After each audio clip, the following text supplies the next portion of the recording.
Potongan daging sapi dimuat ke dalam mobil, siap untuk dipasarkan. Buka kontak, transaksikan potongan sapi tiren. Berapa tadi Pak? 3,5 juta. Hitungannya per kilonya berapa Pak? Biasanya jualnya itu kan dia mau jual lagi, dia dapat hasil. Maka kalau saya habiskan nggak dapat gitu loh. Tadi Bapak beli 18 ya Pak ya?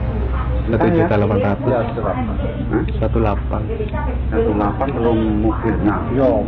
Lah ini mobil siapa yang? Enggak, yang dari sana. Oh, mobil tadi berapa sih Pak? Yang angkat, yang ngasih tahu. Yang nunjukin positif itu ngasih. Oh ngasih. Berapa itu Pak? Ya kadang-kadang 50, kadang 100. Oh buat yang nunjukin tadi ya Pak ya? Belum mobilnya ya bagi-bagi semua itu. Kalau mobilnya berapa Pak biasanya Pak? Kalau mobilnya biasanya 100, kadang-kadang 50 ya 100. Tapi paling nggak habis 2 juta lah ya Pak ya buat beli ini ya tadi ya Pak ya. Berarti Bapak masih untung 1,5 dong Pak. Berapa itu? Kalau yang ulet uangnya itu loh, sulit uangnya. Sambat ya Mbak kalau berani, kalau nggak berani udah. Kalau dia pergi ngambil kapan lagi. Oh, nelpon yang lain lagi. Gitu. Hanya bermodal ponsel, jualan daging bangkai bisa untung besar. Penelusuran belum berujung. Daging sapi tiren masih dibawa-bawa. Kami terus mengikutinya. Nampaknya langkah membuntuti tercium. Kami terpaksa menepi di warung kecil. Agar tak curiga, kami pun berganti kendaraan. Tiba-tiba mobil berbelok. Rupanya mobil mengarah ke salah satu pasar tradisional. Ternyata, disinilah rantai akhir penjualan daging sapi tiren ini sebelum sampai ke konsumen. Seorang pedagang menguatkan fakta penjualan sapi tiren ini di pasar. Enggak kulitnya. Enggak kalau ya? Biasanya? Kan kulitnya dibuka dulu. Oh ini nggak dibuka dulu ya kulitnya? Itu ikatan gitu. Oh gitu, kalau gitu kan? Apa maksudnya gimana Pak? Dapat malingnya kok? Ya, gitu ya gitu nggak tahu. Atau yang mati ini? Ya, salah satu. Lagi pula datangnya kalau jam segini. Serangan jam 4 tuh. Oh gitu, kalau yang resmi itu. Berarti ini nggak resmi dong? Nah itu tanda tanya. Dari fakta ini tak bisa dipungkiri, masih ada daging tak layak konsumsi yang diperjualbelikan di tengah harga daging yang meroket naik. Langkah ini merugikan pedagang sapi yang jujur. Teman saya juga sering mati, tapi nggak nyampe dijual, langsung kalau udah mati langsung dikubur. Kenapa nggak dijual Mas?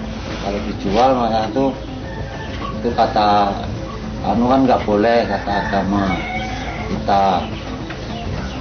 Nanti kalau dijual, apalagi kalau dengar orang nanti terus jadi masalah. Kalau orang tani itu takutnya itu. Karena di beberapa pasar yang tersebar di Bandar Lampung kami punya pengurus semua, dan itu pun kami melakukan koordinasi terus melalui dengan Dinas Peternakan dan Pertanian Kota Bandar Lampung setempat. Di mata hukum tetap itu penyalahgunaan gitu kan. Tentu di mata agama itu pun haram gitu. Jadi memang kami harus akan bertindak, dan itu akan kena sanksi yang jelas. Itu proses hukum yang berjalan. Kasus ini bisa terjadi karena pengawasan terkoordinasi dari semua pihak terhadap peredaran daging sapi mati dinilai lemah sehingga kerap terjadi pelanggaran. YLKI menyesalkan terjadinya penjualan daging sapi yang sebenarnya itu tidak layak untuk dikonsumsi. Kalau memang sudah mati baru dipotong dan kemudian dijual. YLKI mendesak kepada dinas pemerintah melalui dinas peternakan segera turun tangan untuk melakukan investigasi.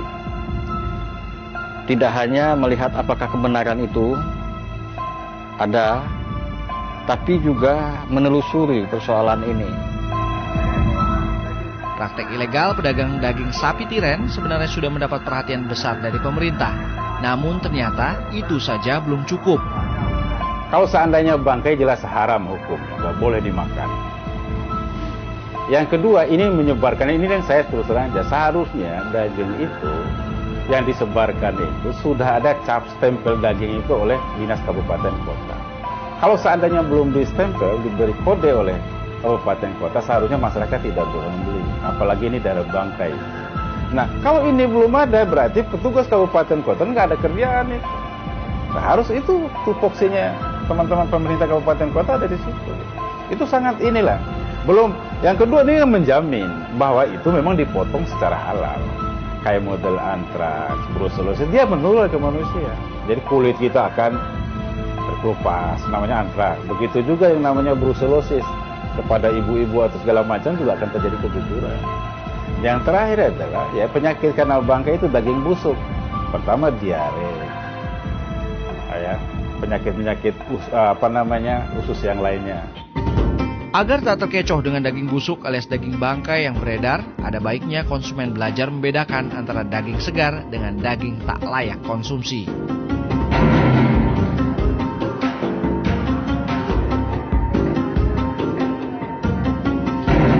Menyusupnya daging bangkai sampai ke pasar tradisional cukup mencemaskan.